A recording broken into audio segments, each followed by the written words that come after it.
이번 시간에는 우리 애플리케이션 테스트 프로세스에 대해서 같이 한번 살펴보도록 하겠습니다. 자, 우리가 앞에서 이제 애플리케이션 테스트에 대해서 배웠는데 그 테스트를 할 때 어떤 프로세스로 할 건지 그 절차가 어떻게 되는지 그걸 이제 정의해 놓은 거, 그걸 보고 우리가 애플리케이션 테스트 프로세스라고 해요. 해서 테스트를 효과적으로 이제 수행하기 위해서 일정한 절차를 따르는 거, 그걸 보고 우리가 애플리케이션 테스트 프로세스라고 이제 그렇게 부르는 거예요.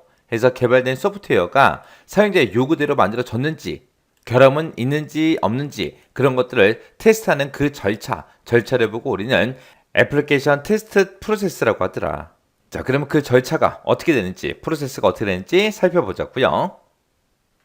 맨 처음에 이제 테스트 계획을 먼저 하겠죠.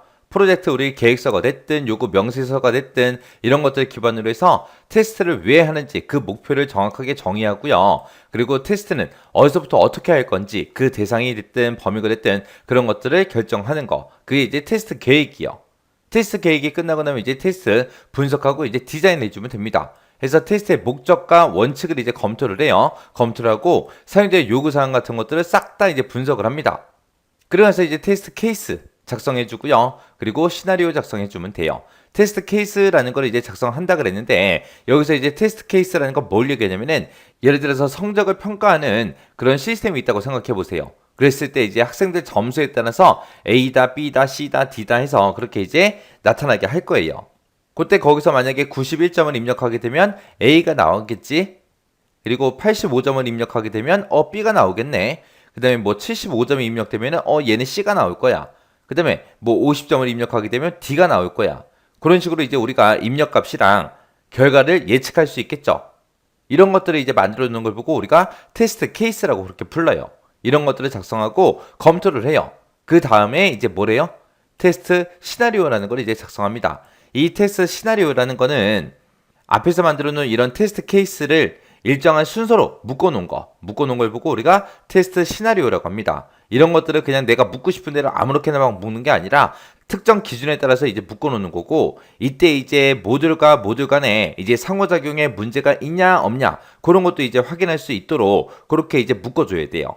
그런 걸 보고 우리가 테스트 시나리오라고 그렇게 이제 부르는 겁니다.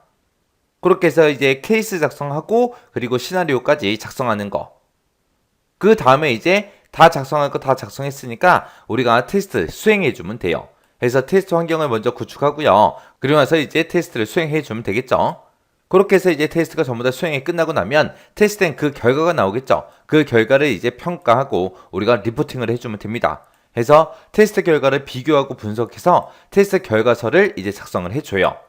그리고 만약에 이제 테스트를 했는데 이제 결함이 생겼다. 그러면 이제 결함이 어디서 생겼는지 그런 것도 추적하고 우리가 관리를 해줘야 되겠죠.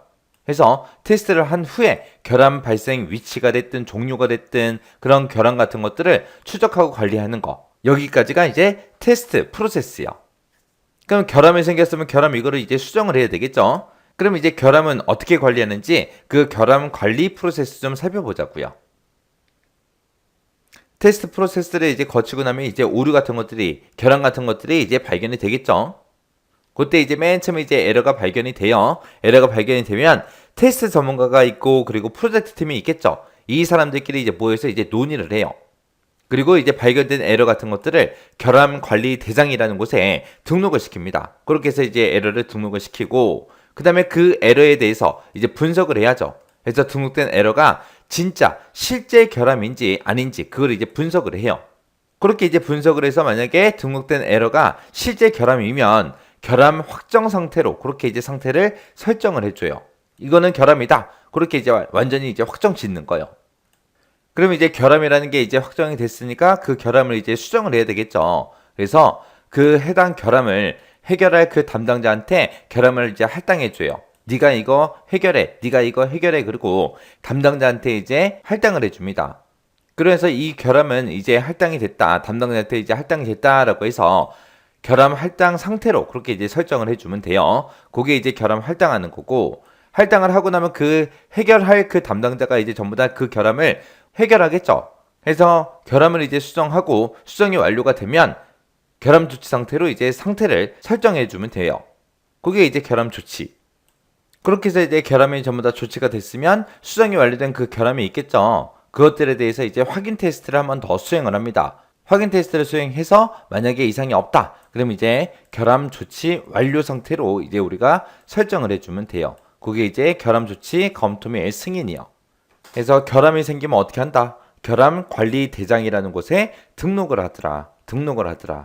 그리고 그게 진짜 결함인지 아닌지 분석을 하고 그때 이제 진짜 결함이다라고 확정이 되면 결함 확정 상태로 이제 상태를 변경시켜주고 그 결함을 누군가는 이제 고쳐야 되니까 그거를 이제 해당 담당자한테 결함을 고치라고 이제 할당을 해줘요. 할당을 하고 나면 그 담당자가 이제 전부 다 조치를 취하겠죠. 그렇게 해서 이제 결함이 전부 다 수정이 되면 결함 조치 상태로 이제 설정을 해주면 되고 그렇게 이제 결함 수정한 거를 다시 한 번 더 확인 테스트를 수행하고 이상이 없으면 결함 조치 완료 상태로 이제 설정해주면 됩니다. 이게 이제 결함 관리 프로세스요. 이렇게 해서 이제 테스트 프로세스 그리고 결함 관리 프로세스에 대해서 살펴봤는데 얘네들은 크게 어려운 내용은 아니에요. 용어들도 뭐 크게 어려운 것도 없고 앞에서부터 계속해서 공부하던 그런 내용이기 때문에 여러분들이 정독하시면 어느 정도 알 수 있는 그런 내용들이에요. 그래서 이 순서가 정해진 거기 때문에 이 순서 기억할 수 있게 정독 두세 번만 하고 지나가시기 바랍니다.